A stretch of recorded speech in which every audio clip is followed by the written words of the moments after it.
Have you ever waited for that moment? The moment you feel ready, motivated. Like this time, it's going to be different. Maybe you told yourself, tomorrow I'll start. And when tomorrow came, for a few hours, maybe even a few days, you felt it. That push, that energy, that version of you who finally follows through. But then it faded. Not because something went wrong, not because you failed. It just disappeared. And suddenly, everything you planned, everything you promised yourself, stopped. So, you waited again for motivation to come back. But what if that's the problem? What if the thing you've been waiting for was never meant to stay? And what if the people who actually change aren't the ones who feel motivated, but the ones who stopped needing it in the first place?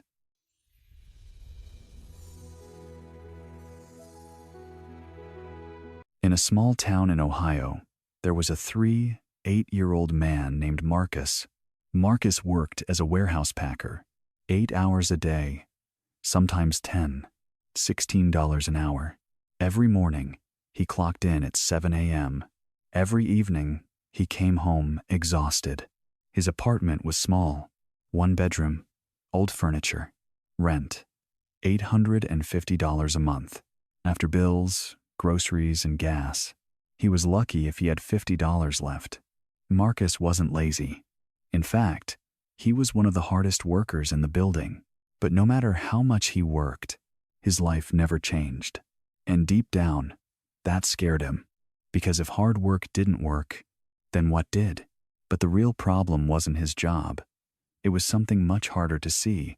One evening, his younger brother called. "Hey man, I'm getting married next year." Marcus smiled, then heard the next sentence.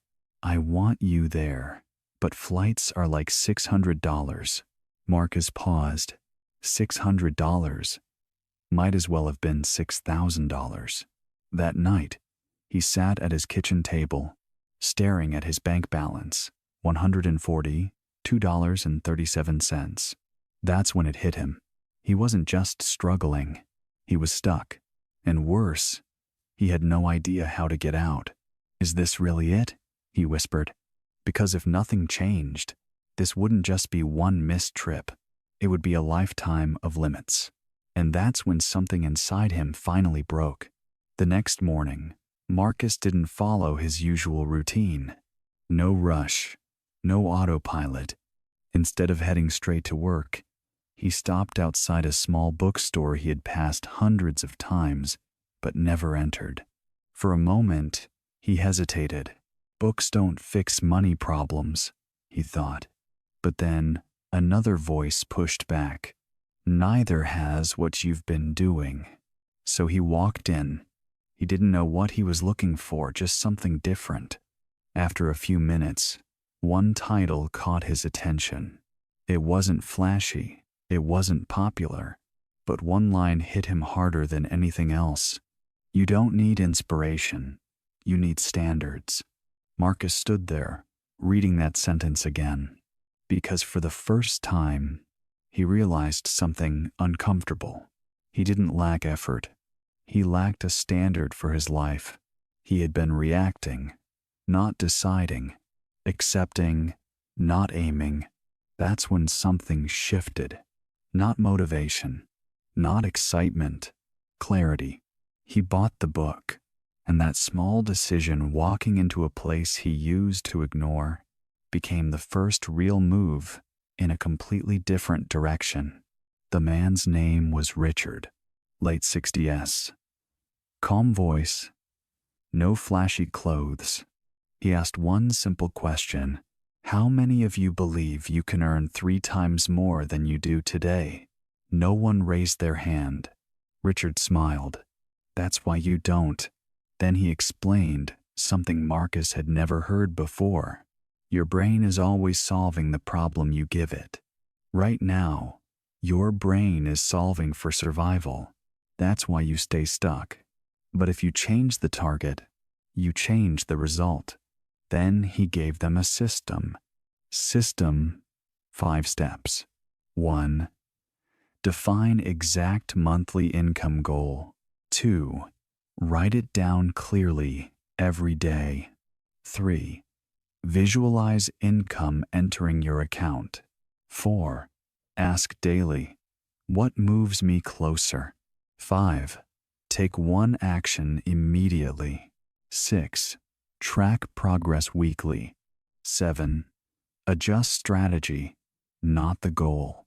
Marcus didn't fully believe it, but he did something different. He followed it anyway. And that's where most people fail. But he didn't. Week 1 felt awkward, saying numbers he'd never seen, imagining money he didn't have. But he kept going.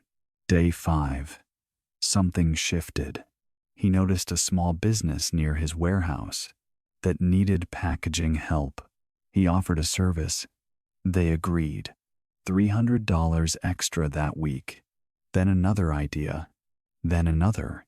Within 30 days, Marcus wasn't just working. He was thinking. By month 2, his income doubled. By month 3, he had saved over $1,200. But more importantly, he stopped thinking like a worker. He started thinking like someone who creates value. And that changed what he saw every single day. And slowly, results followed. One extra job. Then another. Not luck. Alignment. His actions finally matched the life he said he wanted.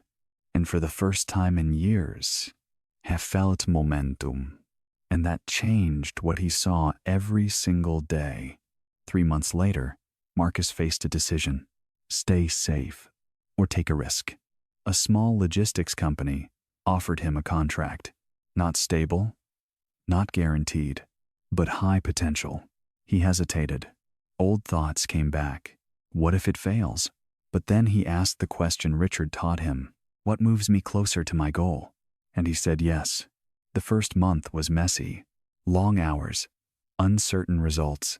But by month 4, he was earning more than his warehouse job ever paid.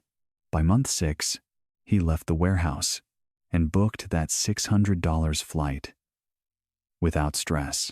But the biggest win wasn't the money. It was who he became. Hard work isn't the problem, and laziness isn't the truth. Most people stay broke for one reason. They keep asking their brain to solve the same small problem survival, so their life never grows. It just repeats. But the moment you give your brain a bigger target, everything starts to shift. You notice things you ignored. You take actions you avoided. You become someone who moves forward, not someone who just endures. That's the real change. Not money first. Identity first. So here's what I want you to do tonight. Pick a number. A real monthly income goal. Not more money. A number that scares you a little. Write it down. And tomorrow morning, ask yourself one question. What is one move that gets me closer to this? Then do it. No excuses. Now choose. Comment, upgrade, if you're done thinking small.